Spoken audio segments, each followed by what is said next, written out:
Hola a todos y todas, mi nombre es Julián Jiménez, presentador de Opicápsulas, y en la cápsula de hoy nos encontramos con Natalia Castillo Rojas. Ella es activista del Movimiento por la Defensa de los Derechos del Pueblo, también hace parte de la red de Mujeres Rojo y Violeta y al mismo tiempo es especialista en economía e investigadora. Natalia, muchas gracias por venir. Gracias por la invitación, Julio. Vale, Natalia, hoy nos vamos a encontrar como el espacio de hoy va a hablar sobre economía. Y para comenzar, me gustaría que digamos ahí como un discurso, unas visiones que dicen, a mí no me importa saber de política y al mismo tiempo no me interesa saber de economía. Entonces, lo primero que te quería preguntar era, ¿por qué es importante en general saber de economía, pero entendiendo que es parte de la red, porque como mujer es importante saber de economía también? Pues es interesante porque, de hecho, la palabra oikos, economía viene de oikos y nomos, que oikos es el manejo de la casa. Y de hecho, eso siempre ha estado vinculado como a las mujeres, ¿sí? En ese momento está vinculado a las mujeres. Pero, digamos, la economía es importante porque permite el sostenimiento de la vida. O sea, porque hay un montón de actividades que realizamos diariamente que permiten sostener la vida. Por ejemplo, elaborar un almuerzo, sostener un hogar que implica, por ejemplo, sostener los niños y las niñas, hacer, por ejemplo, el cuidado de las plantas, de los animales, todo eso hace parte de la economía, sino que eso muchas veces se deja de lado.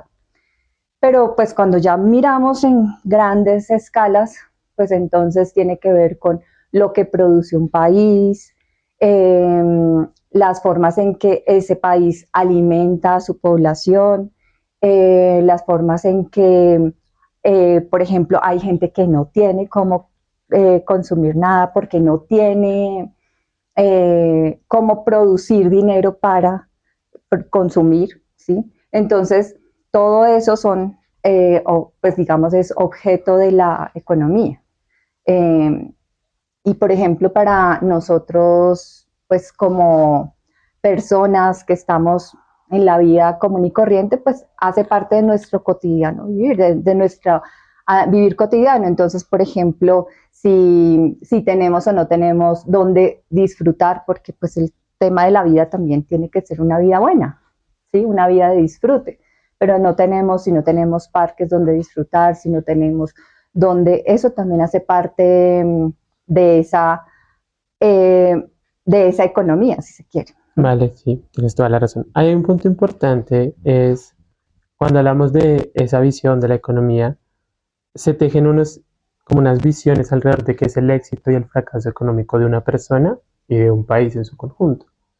Y se han venido creando como unos estándares, unas ideas que permiten medir justamente el éxito o el fracaso de mi propia vida y del país, ¿no? Y dentro de ello han emergido como conceptos como el Producto Interno Bruto, como la inflación, como la recesión económica, ¿no?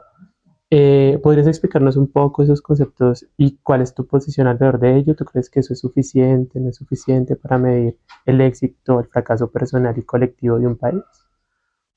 Pues, por ejemplo, digamos en la economía ortodoxa, eh, es muy importante tener un crecimiento económico, pero ese crecimiento económico está asociado al Producto Interno Bruto. Entonces, el Producto Interno Bruto es lo que produce un país durante un año, ¿sí? A veces se mide por trimestres, pero digamos lo que produce un país durante un año. Y el crecimiento es qué pasó con ese producto entre un año y el siguiente. Entonces, el año pasado fue el 2023 y este es el 2024, entonces, ¿qué pasó entre el 2023 y el 2024? ¿Se produjo más o no se produjo? Entonces, el crecimiento, hay crecimiento si se produjo más. Entonces, casi siempre se dice, el país creció 3%, 6%, 6% es mucho, 3%, 4%.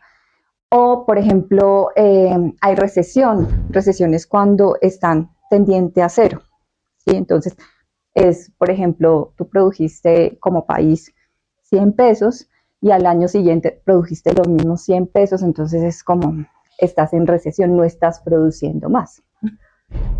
Entonces, el éxito, digamos que lo que tú dices, éxito económico, tiene que ver es con unos estándares que se han impuesto internacionalmente de acuerdo al sistema internacional, pero digamos que, por ejemplo, el Fondo Monetario Internacional, el Banco Mundial establecieron unos criterios de crecimiento que permitía decir, bueno, como ustedes tienen que mantener una senda de crecimiento, sobre esa base los evaluamos.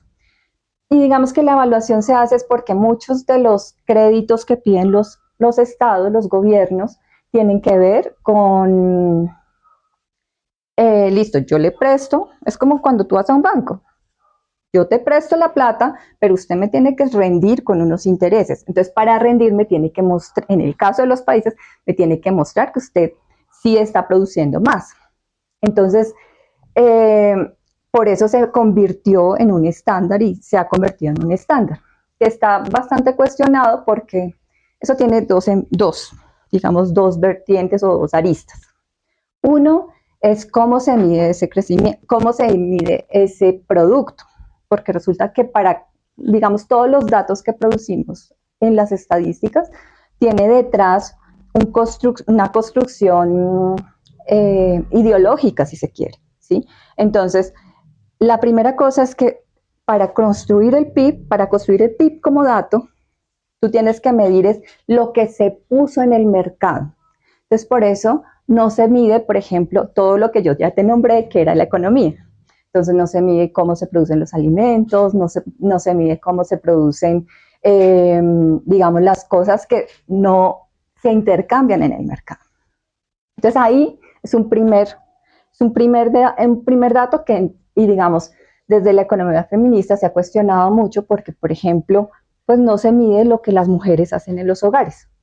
Entonces, pues no tenemos cómo saber cuánto es el aporte de las mujeres y en la economía del cuidado, que es esta que te estoy diciendo, de sostener las casas, sostener la vida.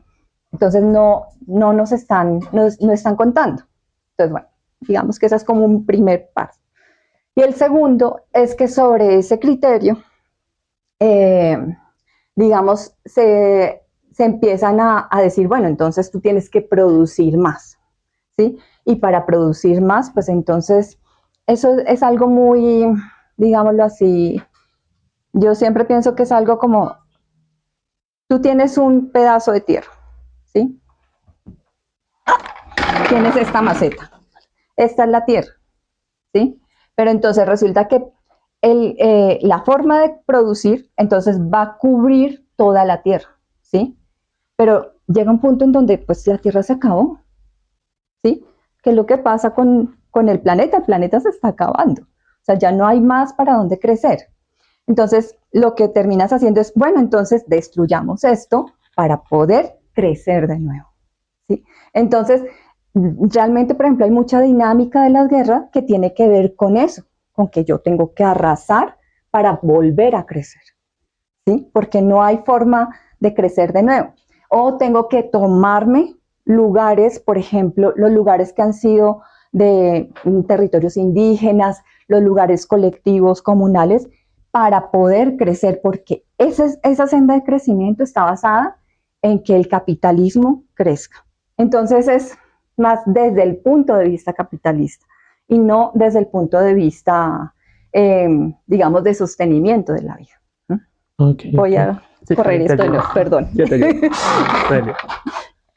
No, justamente me parece muy interesante lo que acabas de decir, porque nuestra cápsula anterior fue alrededor de ecología, justamente, y ahí cuestionábamos un poco el hecho de si nuestra vida, nuestra sociedad estaba girando en torno a cuidar y preservar la vida, o si estaba girando alrededor de esos parámetros que tú nos estás contando, que efectivamente generan esas lógicas de necesitar copar más, de necesitar ir a otros lugares para que justamente se pueda crecer y se pueda producir más. En ese sentido, creo que vale la pena preguntarnos y cuestionarnos, y quisiera saber tu opinión alrededor de si es válido seguir creciendo o no es tan necesario seguir creciendo.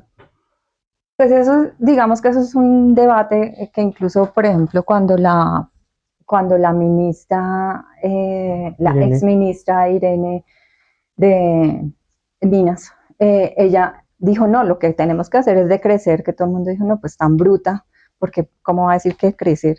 Pero resulta que es verdad.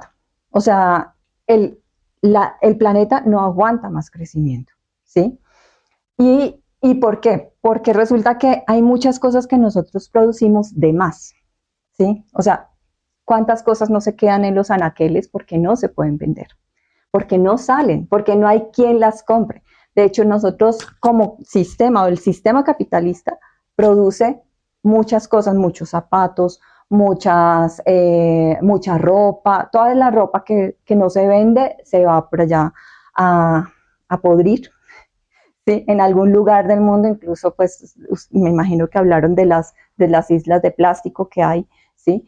Entonces, hay un montón, nosotros ya como humanidad estamos produciendo de más, ¿sí? Entonces, crecer significa producir más de lo mismo, ¿sí? O producir más. ¿Sí? Entonces, decrecer implica empezar a producir menos, pero también es como humanidad asumir el reto de consumir menos, porque es de los dos lados, ¿no? O sea, es cómo produces, pero también cómo consumes, ¿sí? Porque estamos en una época de consumismo y esa era como la otra línea de la pregunta que tú hacías, porque toda esta dinámica del crecimiento nos impone como seres humanos a, a pensar en que solo estamos en una senda de desarrollo si consumimos más.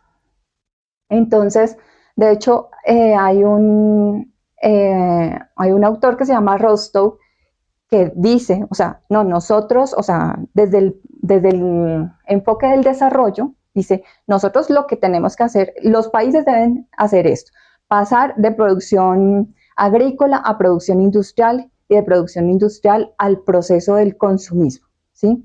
Porque el consumismo es el que va a sostener toda esta producción. Digamos que eso tiene 4 etapas, pero digamos que es más o menos ese el enfoque. Entonces, lo que pasa allí es que tú generas en los seres humanos, si se quiere, quienes consumen, en los seres humanos generas la necesidad del consumo. Con esta necesidad de consumo, lo que termina pasando es que yo tengo que sujetarme a las dinámicas del capital, porque seguramente, o sea, ha tenido 2 momentos. Uno, el primer momento en el que tú trabajabas para consumir y de acuerdo a lo que trabajabas, pues entonces tú consumías. Sin embargo, se ha venido un proceso de financiarización y de endeudamiento que viene desde los países y desde las personas, en el que tú en la medida que vas trabajando, o sea, tú dices, bueno, yo no puedo pagar esto. Entonces los bancos dicen, claro que sí, porque yo le puedo prestar. Usted me dice cómo, o sea, yo puedo endeudar, ahí sí, desde la renta básica, yo puedo endeudarte desde esa renta básica y tú con eso puedes acceder a lo que tú quieres, porque eso es lo que venden los bancos, ¿sí? Entonces, no hay nada imposible, siempre el banco te respalda, y sobre eso, entonces se ha generado una nueva dinámica de crecimiento y de consumismo basada en la deuda y en la financiarización.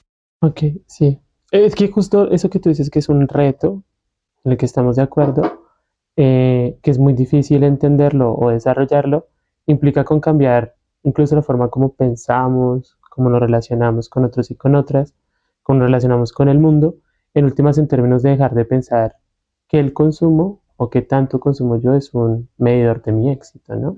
Qué tantas propiedades logro yo acumular, qué tanta economía, qué tanto dinero logro yo acumular y sobre esa base entonces soy una persona exitosa o no exitosa, que era la otra parte de la pregunta. Es decir, el PIB, que es lo que tú nos respondes, no logra medir todo, pero esos estándares de crecimiento personal centrados en la economía no logran medir todo. ¿Qué dejan por fuera? ¿Qué para ti esencial dejan por fuera esos elementos centrados en ese tipo de relaciones?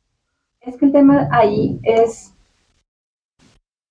es hasta qué punto nuestro debate sea que el éxito sea producir o consumir más. ¿Sí?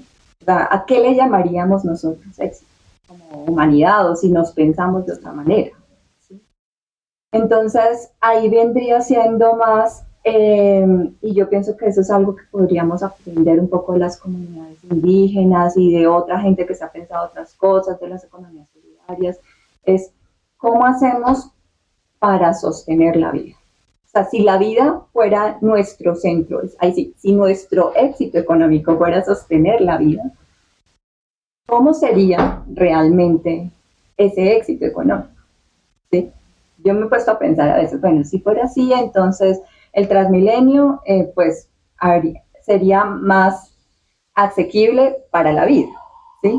No tendría puentes peatonales, sino que la gente podría acceder de manera más fácil, de pronto ni es Transmilenio, sino otro tipo de transporte, pero sería gratis porque el problema no es un problema de que puedas pagar, sino cómo hacemos para que tú realmente llegues a donde necesitas llegar, porque lo importante es sostener la vida.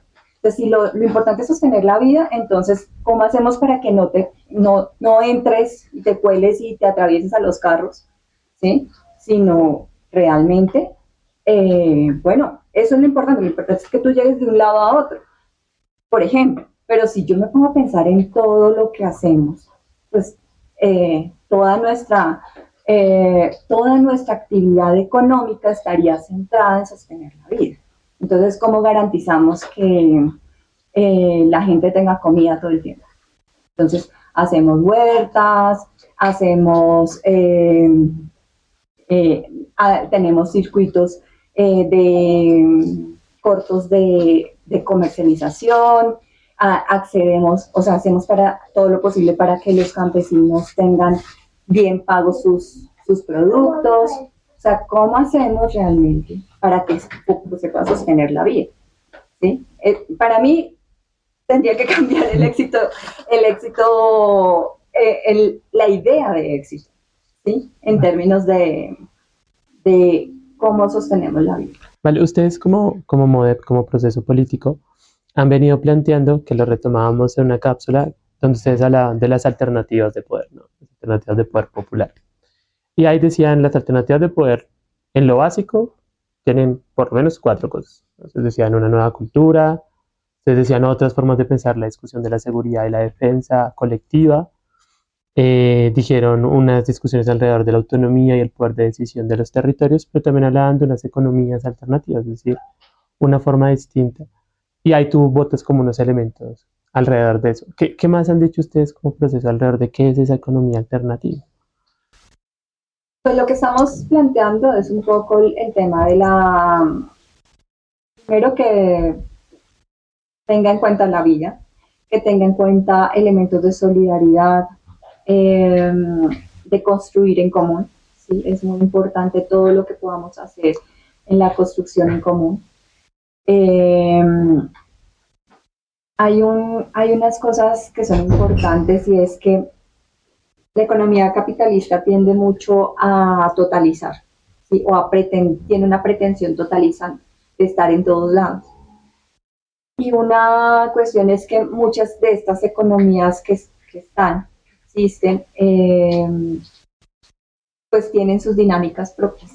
Entonces, tienen sus dinámicas propias que también tienen que ver con el territorio, con cómo se territorializan, porque van a ser diferentes. O sea, acá en Colombia nosotros tenemos pues muchas regiones, pero cada región tiene una forma diferente de asumirse con el territorio, de hacerse pues, o de sintonizarse con el territorio.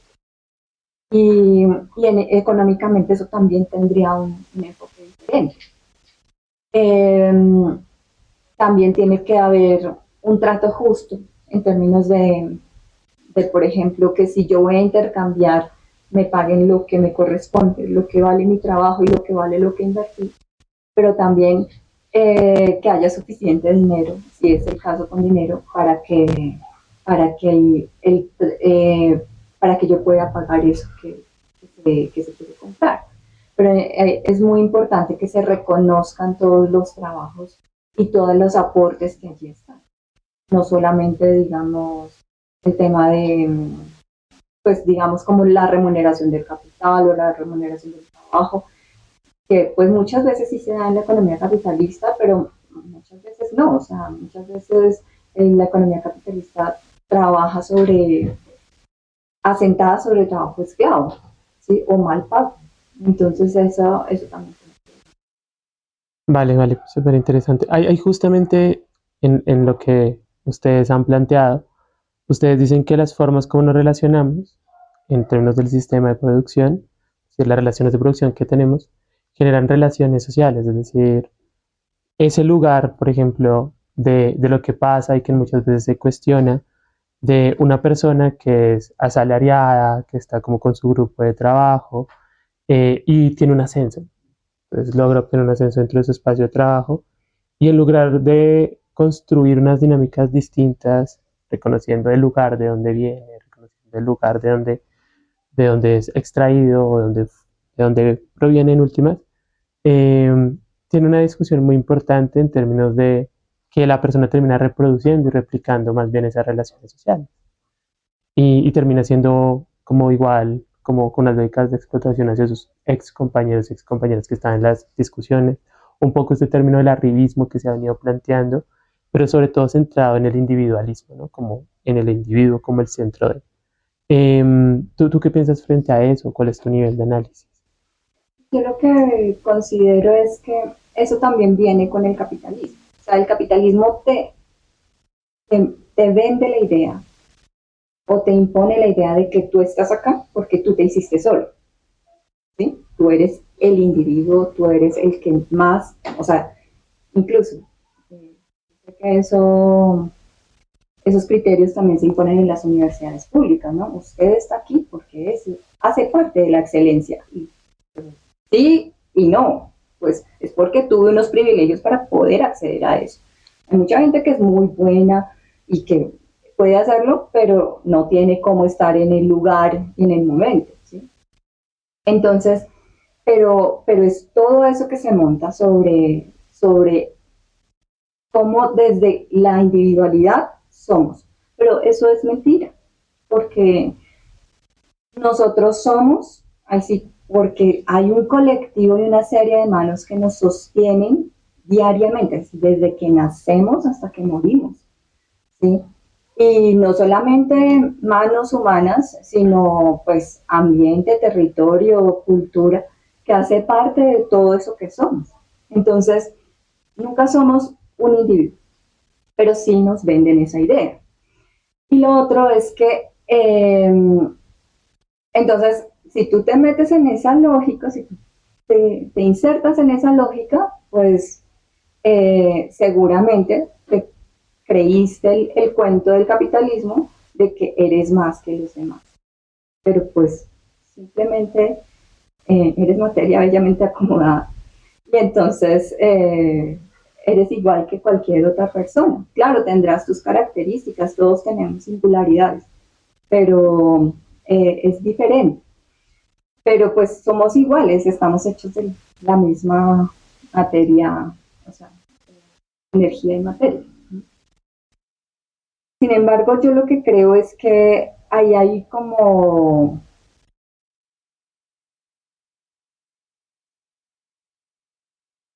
eh, creo que, por ejemplo, cuando uno piensa en otra economía, y de hecho hay varios procesos que han hecho eso, o sea, cuando se da la posibilidad de, no sé, de generar más recursos, lo que hacen es generar más puestos de trabajo, ¿sí? No generar un nivel más, ¿sí? O sea, un nivel que desnivele, que segregue, sino aumentar los puestos de trabajo para que haya alguien más que genere posibilidades. O sea, yo sé de cooperativas que han podido generar eso. Entonces, es como tú, porque el capitalismo siempre intenta segregar y siempre intenta partir, generar diferencias, ¿sí? Pero si tú logras generar, ampliar como las condiciones, pues puedes lograr cambiar esas condiciones también, ¿no? En términos de lo que estás diciendo de la relación. Vale, hay un último elemento que nos gustaría como explorar contigo antes de cerrar este espacio, que está relacionado con eso que tú dices frente a lo de la economía territorial, pues ustedes también han venido planteando que en lo nacional, como un elemento muy importante tiene que ver con la soberanía, ¿no? Es decir, con la soberanía. Y en ese sentido, ustedes han planteado que existen tipos de economía y que Colombia está inmerso en una economía de tipo dependiente. Colombia es un país dependiente y un poco, me gustaría como para cerrar que nos explicaras un poco qué es eso de la economía dependiente y eso que tiene que ver con la soberanía. Pues como te explicaba al principio de la relación que existe, o sea, que existen respecto a los bancos, al Fondo Monetario Internacional, Banco Mundial. Lo que sí, lo que pasa es que en la economía mundial, pues también hay desigualdades. ¿Sí? O sea, si lo ponemos así, el capitalismo, como te decía ahorita, se forma sobre esa desigualdad.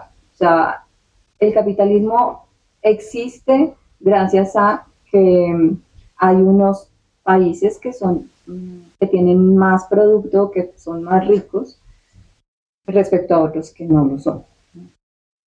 Eh, y eso pues se ha venido maquillando de diferentes formas, ¿no? Porque finalmente Colombia pertenece a la OCDE y la OCDE es como el club de los países ricos y Colombia pues ha tratado como de generar espacios para poder entrar a la OCDE. Y si bien no es, mejor dicho, Colombia no tiene una situación como la de Haití, porque siempre es como el país más pobre entre los pobres, eh, no es un país necesariamente rico, ¿no?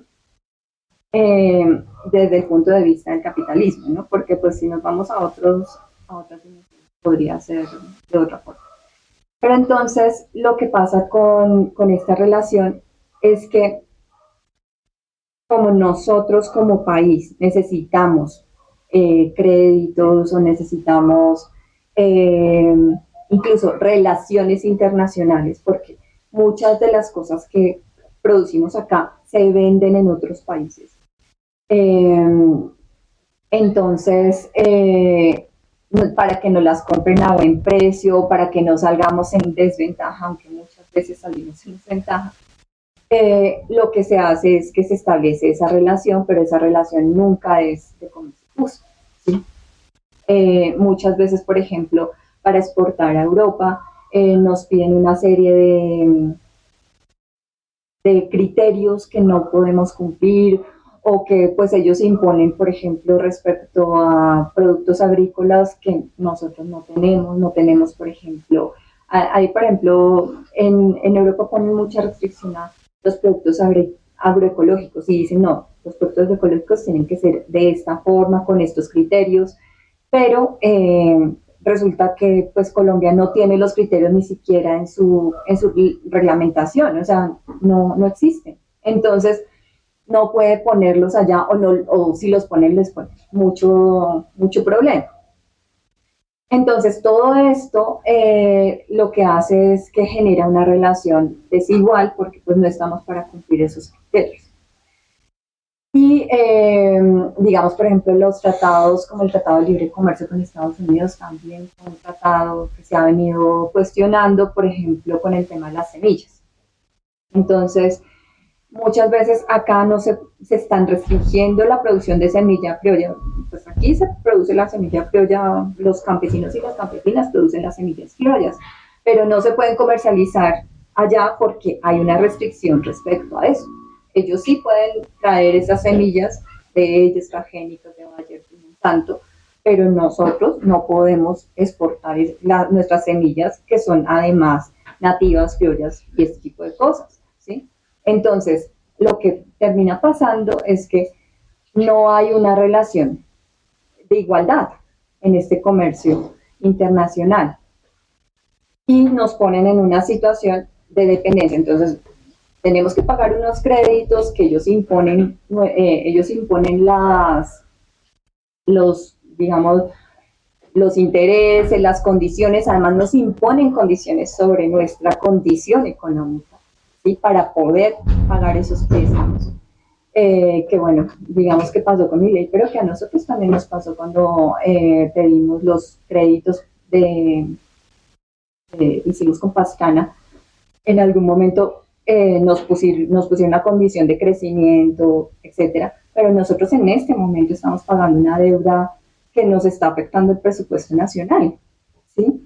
Y esa deuda, y pues, ¿qué pasa cuando pues el país tiene que sacar una parte para pagar la deuda? Pues eso significa que esa parte, sean, si tengo 100 pesos y de esos 100 pesos tengo que pagar 50 en deuda, pues son 50 pesos que no van para programas sociales, que son lo que debería servir el Estado, ¿sí? Entonces, todo eso viene como por ahí. Entonces, lo que yo termino es estableciendo una relación desigual en términos de que yo termino pagándoles una deuda en la que yo sacrifico a mi población para poder pagar esa deuda, ¿sí? Entonces, esa relación es completamente desigual.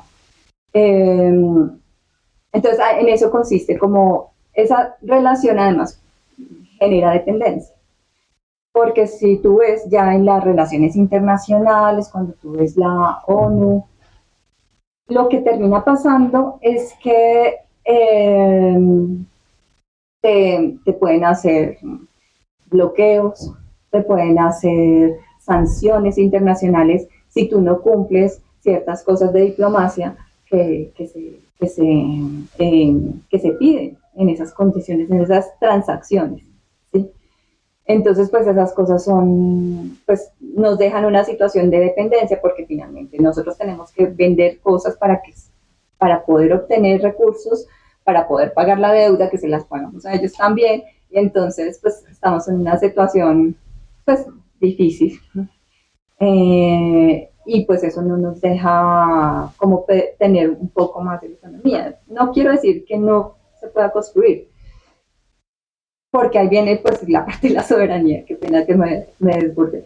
El tema de la soberanía tiene que ver es con que nosotros podamos definir, o sea, que todo eso, que nosotros no deberíamos poder tener que definir nuestro presupuesto anclado a una deuda, ¿sí? Sino poder definir nuestro presupuesto de acuerdo a las necesidades de la población, ¿sí?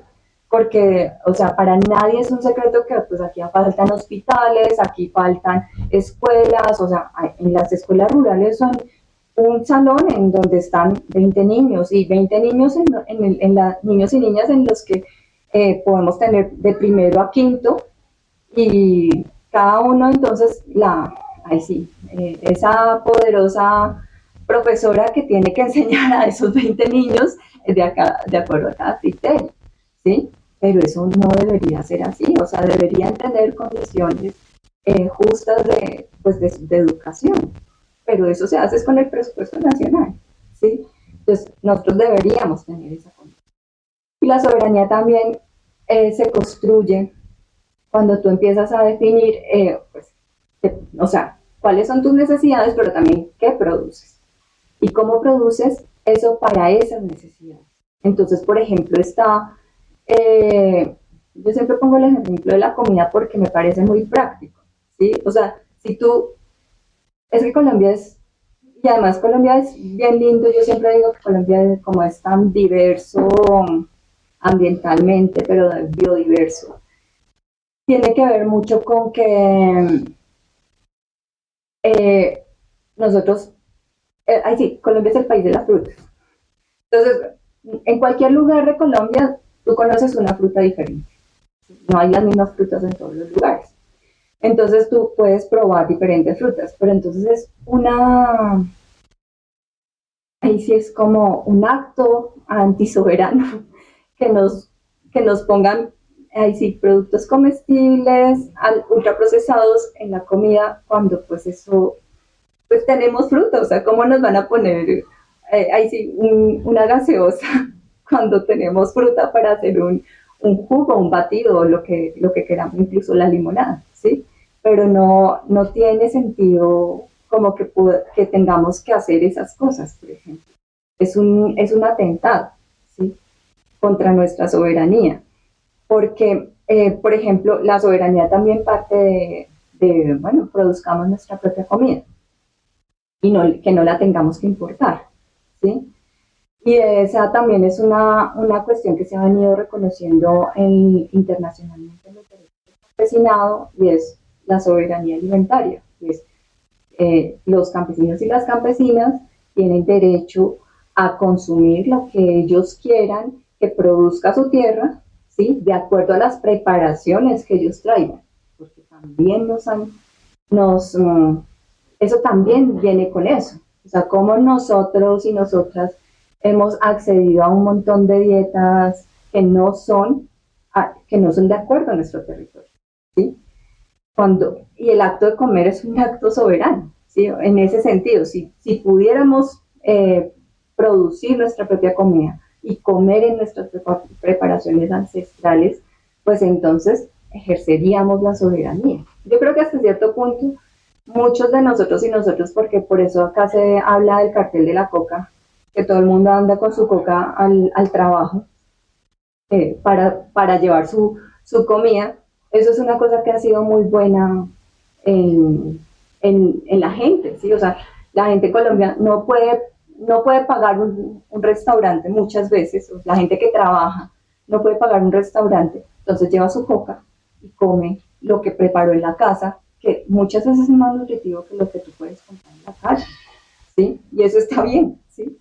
Pero esas son actos de soberanía, si sean pequeñitos, y uno dice, no, es que lo hago porque no tengo, pero además muchas veces la gente se enferma si come en la calle, entonces son cosas que se pueden incluir en una soberanía.